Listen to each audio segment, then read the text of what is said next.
Hello mga kalasa, lalo na ang mga mahal ko mga taga-Bisaya, particularly sa Cebu. Sa ngayon ay mag-unboxing tayo ng chorizo de Cebu from Toronto. I received it yesterday and since this are perishable goods, it needs to refrigerate upon receipt. So let's check this out! Alright, so here's the package. It's from Toronto. So it takes like 3 days. So this is a delivery standards between most major urban centers and Canada.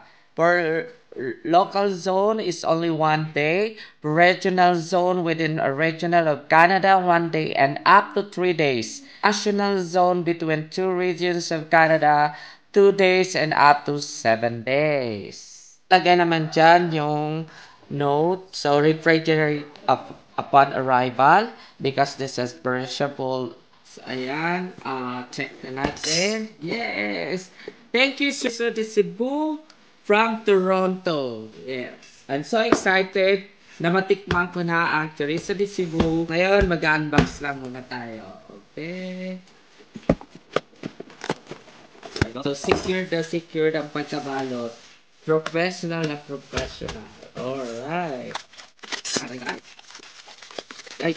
Eto na ang Chorizo de Cebu from Toronto.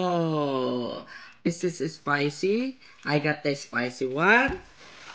And also and this is the original. Yes.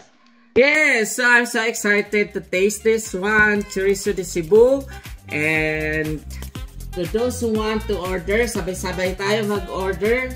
Ang Chorizo de Cebu de Toronto, 2 to 3 days lang ang shipping. Thank you, Chorizo de Cebu to Toronto.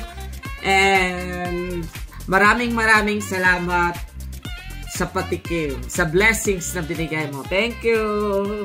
Say bye. Like, share, and subscribe to our channel.